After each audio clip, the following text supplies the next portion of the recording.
Bonjour à toutes et bienvenue sur la chaîne J'alimente ma santé. Votre chaîne sport, santé et bien-être. Alors aujourd'hui, on va vous donner la liste des 10 conseils pour enfin atteindre vos objectifs.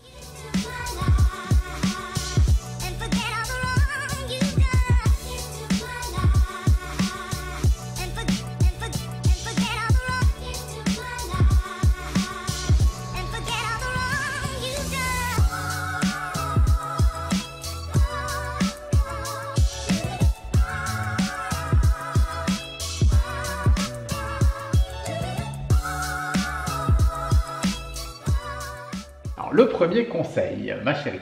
Oui, alors le premier conseil, c'est vrai que souvent on peut se diriger vers le sport. C'est génial de se diriger vers le sport, mais souvent, moi j'ai beaucoup de personnes qui vont se diriger que vers du cardio. Ouais. Voilà, qui vont faire du cardio matin, midi, soir, qui vont faire du vélo, de l'elliptique. Voilà, qui mettent pas d'intensité dans leur entraînement, etc.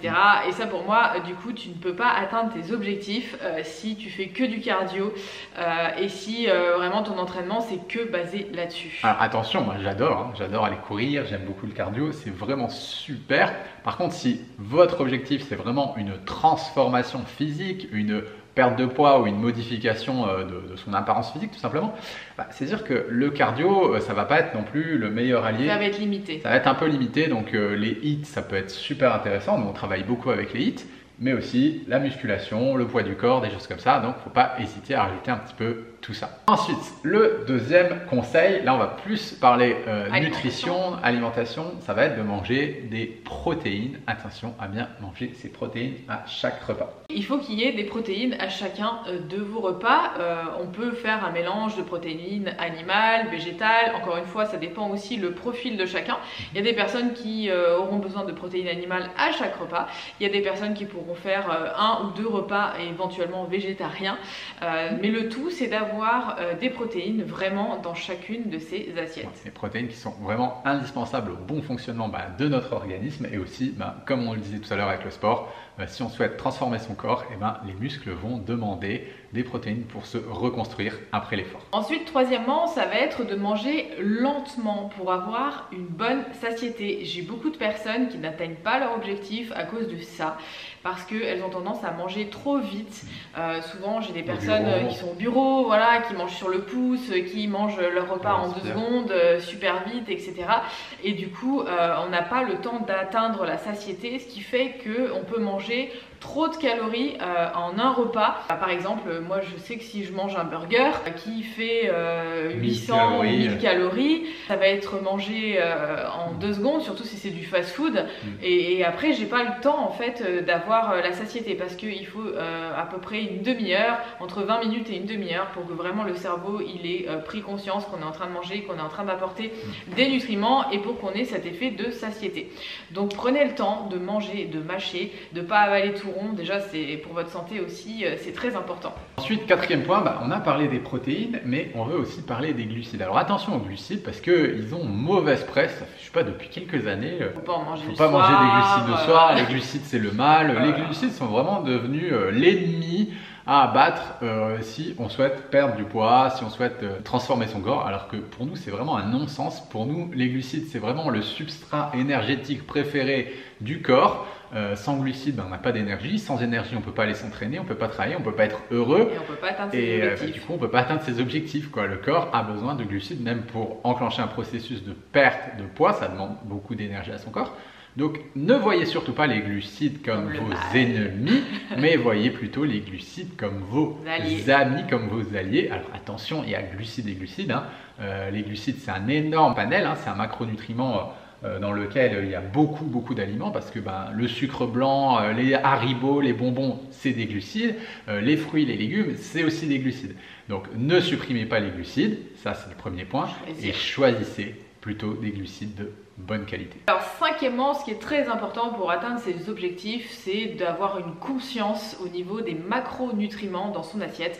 Alors on a fait une vidéo à ce sujet, donc c'est vraiment très important de savoir c'est quoi une protéine, c'est quoi un lipide, c'est quoi un glucide, dans quoi je les retrouve, et du coup d'avoir une liste. Vous pouvez vous faire une liste en fait de tous les glucides, de toutes les protéines, de tous les lipides, et de regarder si vous avez un bon équilibre dans vos assiettes. Exactement, avoir en fait un minimum d'information, un minimum de formation et de conscience sur comment avoir une assiette équilibrée. Vous n'êtes pas obligé d'aller faire 2 ans d'études pour devenir nutritionniste, diététicien ou quoi que ce soit, attention, hein, mais juste de connaître les bases pour être sûr de mettre un maximum de chances de votre côté pour atteindre vos objectifs. Sixièmement, si vous voulez atteindre vos objectifs, il va falloir aussi mettre de la variété dans votre alimentation. Parce que si vous avez une alimentation monotone et que tous les jours c'est brocoli, riz, dinde, il y a un moment donné, les objectifs vont être difficiles à atteindre. Ouais, et puis ce qui est super important, c'est aussi les micronutriments. Les micronutriments, c'est tout ce qui est vitamines, oligo-éléments, minéraux, etc. Ils vont passer à la trappe si on mange toujours la même chose. Par exemple, si on mange toujours riz, brocoli, dinde,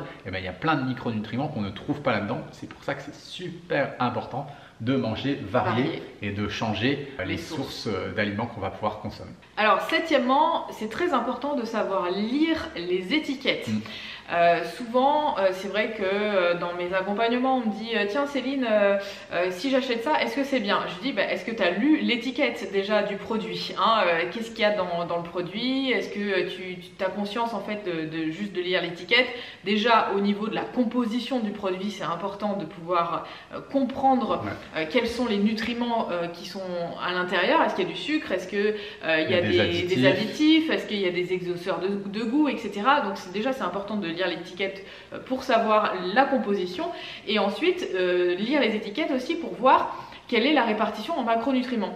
Par exemple, si vous êtes en extérieur et que vous voulez prendre un repas à l'extérieur, regardez dans votre repas, lisez l'étiquette et si vous voyez que c'est complètement déséquilibré au niveau des macronutriments, qu'il y a plein de lipides, qu'il y a très peu de glucides et de protéines par exemple, bon évitez de prendre ce repas-là parce que vous n'allez pas être super bien équilibré. Et inversement, s'il y a plein de glucides, il n'y a quasiment pas de lipides et de protéines, bon ça va pas être top non plus pour votre glycémie. Donc c'est important aussi d'avoir une notion, de savoir lire les étiquettes et de savoir, comme je le disais tout à l'heure, quelle est la notion de protéines, lipides, glucides dont j'ai besoin dans mes repas. Ouais, mais maintenant c'est super pratique parce qu'il y a le Nutri-Score là, c'est vachement bien. Ah non, ça faut, non, mais oubliez ça. On fera une vidéo peut-être à ce sujet, mais pour moi tous ces trucs de Nutri-Score et compagnie, ça fausse vraiment le truc. Hein. Ouais, faites pas avoir. Alors le 8e point, c'est de manger suffisamment de calories. Alors là, peut-être certaines vont sauter au plafond. Mais attends, moi voilà, je veux transformer mon corps, je veux perdre du poids. Il me dit je veux atteindre mes objectifs, il faut que je me mange pas beaucoup. Et là, il me dit de manger suffisamment. Eh ben non, exactement. Les régimes, la restriction alimentaire, se priver, etc. Je pense que vous avez déjà fait l'expérience, ça ne fonctionne pas. Le retour du bâton se fait toujours sentir, on se prend l'effet yo-yo, on reprend toujours le poids qu'on a perdu avec un joli bonus sur les fesses ou sur le ventre. Donc ça ne marche pas. Donc c'est vraiment super important de manger suffisamment, même quand on souhaite perdre du poids. Je le dis, voilà, manger assez, j'ai pas dit de manger trop, mais manger suffisamment, manger en fonction de ses besoins. On peut éventuellement faire un petit déficit si on souhaite perdre du poids avec l'alimentation ou avec le sport. Et avec le sport, on peut faire aussi les deux. Mais attention, ne vous affamez pas parce que qu'est-ce qui va se passer si on s'affame? On fait plus de sport en fait. Voilà. Moi, perso, si je mange pas assez, j'ai pas l'énergie d'aller faire du sport et forcément, j'atteins pas mes objectifs. Exactement. Et ce qui arrive bien trop souvent, le schéma, mais alors classique, c'est oh là là, je me restreins, je me prive, je vais manger une pomme, une salade et un yaourt, comme ça je vais maigrir. Et qu'est-ce qui se passe 1 heure, 2 heures après? On devient complètement incontrôlable. On va ouvrir le frigo, on mange les Oreos, on mange la danette, on mange les petits gâteaux, on mange tous les desserts, etc. Et au final, si on fait le calcul avec la petite salade, le yaourt et la pomme, plus tout ce qu'on a mangé, en fait, on a mangé beaucoup plus que si on avait juste mangé un repas conséquent et qui permet de répondre à tous nos besoins. Donc voilà, c'est super important de manger suffisamment et de ne pas se restreindre. 9e point, c'est faites attention aux faux amis. Je vous ai déjà fait des vidéos à ce sujet, mais ça pour moi, pour atteindre ces objectifs, il faut avoir conscience aussi que certains aliments qu'on vous présente comme des aliments santé, des aliments sains, healthy, etc. Minceur, le sont pas forcément. Je m'explique dans le sens où c'est des choses que j'ai vécues et que j'ai vues aussi au travers de mes accompagnements.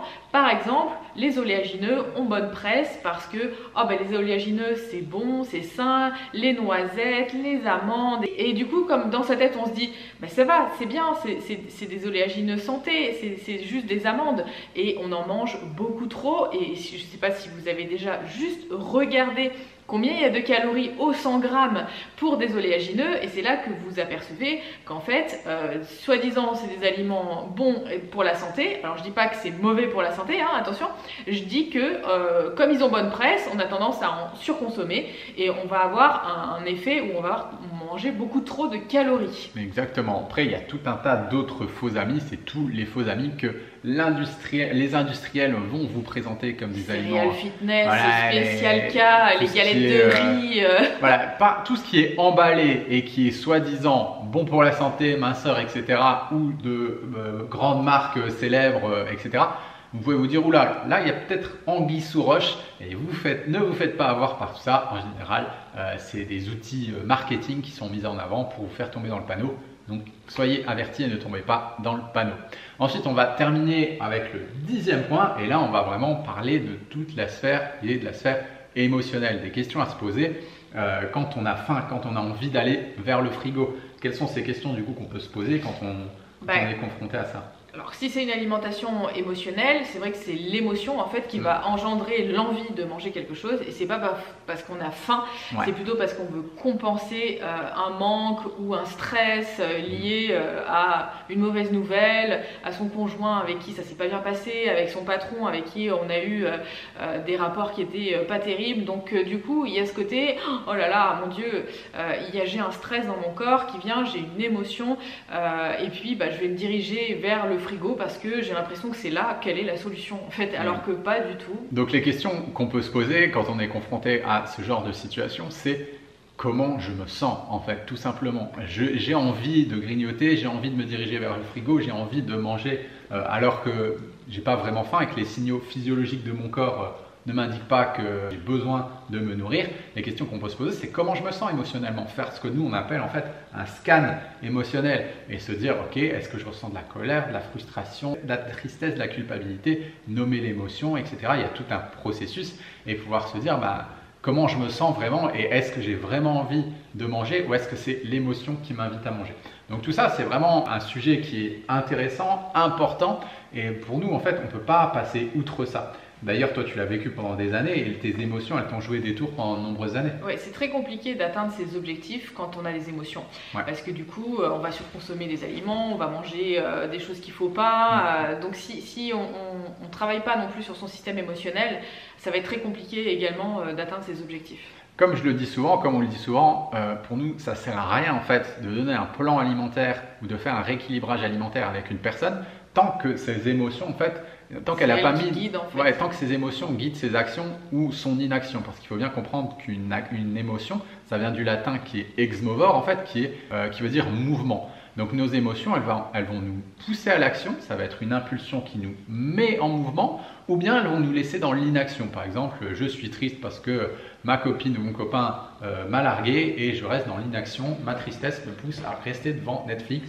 à pas manger sainement, à pas faire mon sport. Donc ça, c'est vraiment super important et pour nous, en fait, c'est hyper complémentaire en fait.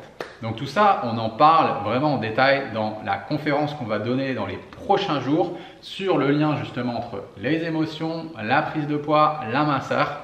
Et si vous souhaitez vous inscrire, c'est hyper simple. Vous avez juste à cliquer sur le lien dans la description de cette vidéo. Et puis nous, on se fera une joie de vous retrouver. En attendant, nous on vous dit à bientôt. Ciao, ciao! Ciao!